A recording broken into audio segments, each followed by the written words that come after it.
दोस्तों, आज की कहानी है बहू कितना तरसाएगी मुझे पोते का मुंह दिखाने के लिए। दोस्तों, कहानी शुरू करने से पहले अगर आपने चैनल को सब्सक्राइब नहीं किया हो तो कर लीजिए ताकि आपके पास पहुंच सके हर नया वीडियो। सीमा और सोन की शादी को 4 साल हो चुके थे, लेकिन अभी तक घर में बच्चे की किलकारी नहीं गूंजी थी। जब भी पीरियड्स मिस होते सीमा बहुत ही खुश होकर प्रेगनेंसी किट मंगवाती, लेकिन नेगेटिव परिणाम देखकर उसका मन बहुत दुखी होता। कई डॉक्टरों के पास इलाज भी करवाया लेकिन कोई फायदा ना हुआ। डॉक्टर कई बार सीमा को समझाते कि उसकी सारी रिपोर्ट्स नॉर्मल है, इसलिए अब से एक बार पति का चेकअप भी करवा लेना चाहिए। सीमा ने कई बार सोन से कहा कि एक बार वह भी अपना चेकअप करवा ले, लेकिन सोन हर बार बोल देता मैं कोई चेकअप नहीं करवा रहा, मुझ में कोई कमी नहीं है। कई बार तो वह सीमा को ही सुना देता कि उसमें ही कमी है और वह परिवार को बच्चा नहीं दे पा रही, इसलिए उसे ये सब झेलना पड़ रहा है। सीमा किसी भी तरह से सोन को समझा नहीं पा रही थी। सीमा की सास जब भी कोई बच्चे के बारे में पूछता तो वह कह देती कि कमी तो बहू में ही है, इलाज भी करवा रहे लेकिन कोई फायदा नहीं दिख रहा।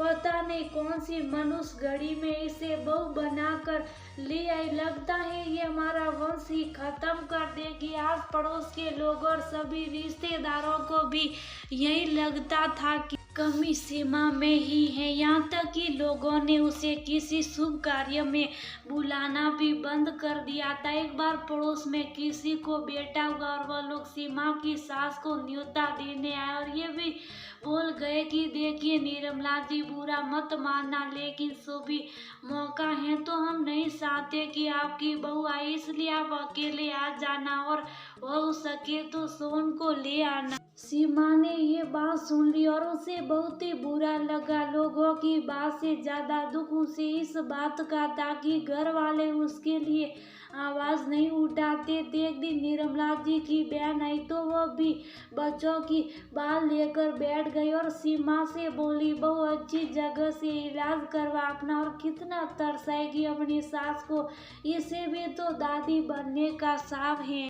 ये सुनकर निर्मला जी बोली, क्या बताऊं बहन, बहुत अरमान थे कि अपने पोते पोती को गोद में खिलाऊं, लेकिन इसके जैसी बोझ को ब्याह कर लिया। अब लगता है सारे अरमान दिल में ही रह जाएंगे। इसके घर वालों ने भी हमें अंधेरे में रखा, शादी से पहले कुछ नहीं बताया।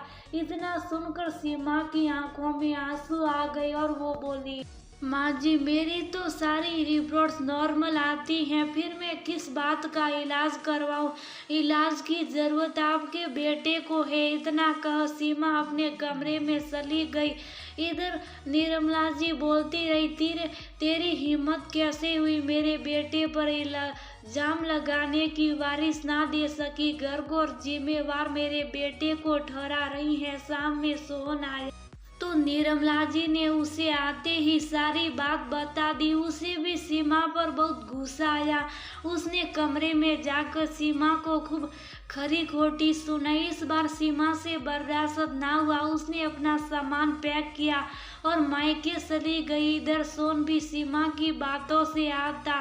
सासू माँ ने भी उसे भड़का दिया था कि ऐसी औरत के साथ रहने का क्या फायदा जो अपनी आदमी पर ऐसे इल्जाम लगाए और जो घर को वारिसा न दे पाए। ऐसी औरत से तलाक ले लेना ही बेहतर है। सोन का गुस्सा भी साथ में आसमान पर था और वह अपनी माँ की बात मान गया। अगले दिन उसने सोचा कि एक बार जांच करवा लेता हूँ और रिपोर्ट के साथ सीमा के घर जाकर उसे आईना दिखाऊंगा। इसके बाद सोन जाकर अपना सैंपल दे आई। उसे उम्मीद थी कि उसमें कोई कमी नहीं है, लेकिन जो रिपोर्ट्स आई उसे सोन शौक गया। कमी उसी में थी, लेकिन डॉक्टर ने उसे समझाया कि निराश होने की जरूरत नहीं है, आजकल ऐसी समस्याओं का इलाज संभव है।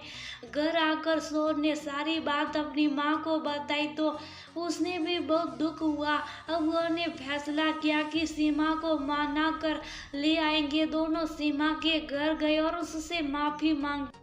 सीमा वापस नहीं आना चाहती थी, लेकिन सोन ने जैसे जैसे उसे मना लिया उसे घर ले आया। इसके बाद सोन ने डॉक्टर से अपना इलाज चालू करवाया और डॉक्टर द्वारा बताई दवाई भी लेने लगा। कुछ महीनों के बाद सीमा के पीरियड्स फिर से मिस हुए, लेकिन इसकी उम्मीद इतनी बार टूटी थी कि इस बार तो उसका सह करने का मन भी नहीं था। लेकिन सोन के एक बार आग्रह करने पर उसने सह किया। परिणाम पॉजिटिव था।